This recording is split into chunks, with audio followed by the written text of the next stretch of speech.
teman-teman.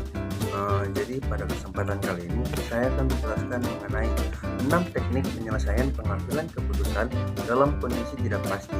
Nah, ada beberapa kriteria dalam pengambilan keputusan dalam kondisi tidak pasti, yaitu yang pertama, satu kriteria maksimal. Nah, jadi kriteria maksimal ini adalah kriteria yang tidak valid karena hanya mempertimbangkan hasil yang paling optimis dan mengabaikan semua keadaan yang mungkin payoff dan probabilitas yang lainnya. Terus yang kedua adalah kriteria maksimin. Nah, dalam kriteria maksimin, pengambilan keputusan dianggap pesimis atau konservatif tentang masa depan.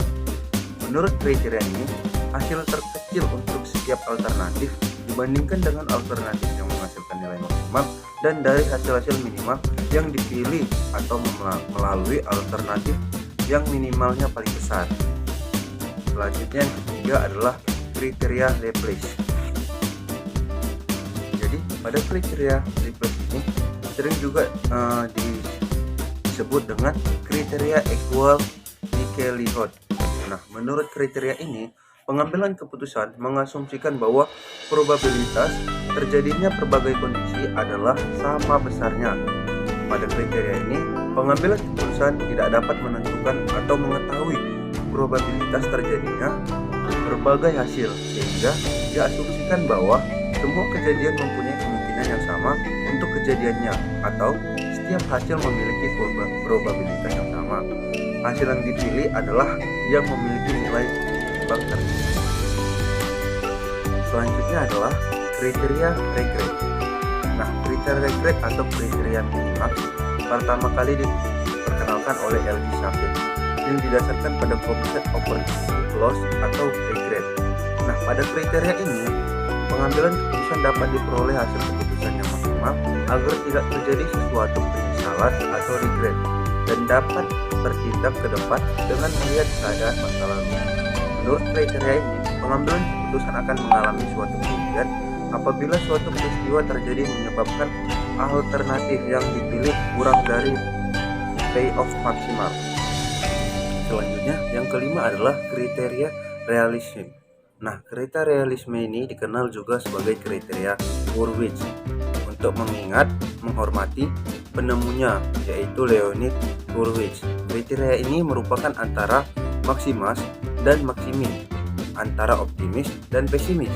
Pengambilan keputusan yang tepat biasanya memperlihatkan suatu campuran antara optimis dan pesimis. Pada kriteria ini terdapat koefisien optimis biasanya disimbolkan dengan A, yaitu skala untuk mengukur tingkat optimis dari pengambilan keputusan. Nah, ukuran realisme atau UR sama dengan hasil maksimal atau X alpha ditambah hasil minimal, yaitu X1 kurang alpha. Nah, yang terakhir adalah decision tree. Nah, pohon keputusan seperti halnya pada pohon probabilitas yang telah kita bahas sebelumnya. Jadi, ini adalah cara mendapatkan solusi secara grafis untuk menghasilkan keputusan terbaik dalam kondisi ketidakpastian. Sebagai contohnya, kita akan lihat bagaimana sebuah perusahaan dapat mempertimbangkan suatu risiko untuk meningkatkan keuntungannya, atau bagaimana sebuah portofolio investasi dapat dipilih dengan kompromi antara tingkat pertumbuhan dengan tingkat keamanan investasi. Nah, ada perbedaan antara pohon keputusan dengan pohon probabilitas adalah pada tambahan satu komponen, yaitu keputusan harus dibuat pada cabang-cabang pohon. Nah, berikut adalah contoh kasusnya. Nah, kita misalkan sebuah perusahaan minyak BPA memiliki suatu lahan yang berpotensi mengandung minyak dan mereka harus membuat keputusan untuk memilih satu dari 3 pilihan minyak.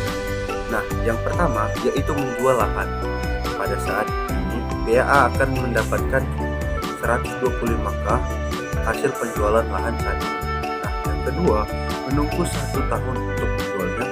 Di tahun depan BPA akan menempuh resiko kemungkinan 90% harga minyak akan turun dan mereka terpaksa menjualnya dengan harga 100k. Di tahun depan sebaliknya, bila harga minyak naik, maka mereka akan mendapatkan keuntungan dengan menjual lahan tersebut senilai 460k. Suku bunga yang berlaku saat ini adalah 10% per tahun. Nah, yang ketiga, menggarap lahan tersebut. Jika ingin menggarap lahan sendiri, BEA harus mengeluarkan biaya 200K untuk pengeboran dan akan menempuh resiko seperti yang ada pada tabel. Nah, dalam menggambarkan poin keputusan, kita telah membuatnya mulai dari kiri ke kanan. Untuk mendapatkan solusi dari persoalan yang kita hadapi, kita harus mengerjakan perhitungan poin keputusan mulai dari kanan ke kiri. Ada dua langkah penyelesaian. Yang pertama itu membuat rata-rata dari tiap cabang. Nah, dengan alternatif pertama, yaitu jual saat ini yang memiliki nilai 125K, bagaimana caranya kita mendapatkan suatu nilai yang dapat dibandingkan dengan nilai tersebut pada dua alternatif berikutnya. Dalam hal ini, maka kita dapat memakai cara perhitungan seperti berikut. Nah, nilai 130K ini dimasukkan dalam lingkaran jual nanti. Nah, cara yang sama juga diterapkan untuk mendapatkan entry dari kerjakan sendiri. Nah, yang kedua, memotong cabang yang memiliki nilai terendah. Nah, langkah terakhir adalah membandingkan 3 buah expected value, yaitu 125K, 130K, dan 110K. Dengan memotong nilai-nilai yang lebih kecil, maka kita akan mendapatkan nilai 130K dan dituliskan pada kontrak keputusan. Demikianlah hasil yang dapat saya sampaikan. Saya ucapkan terima kasih.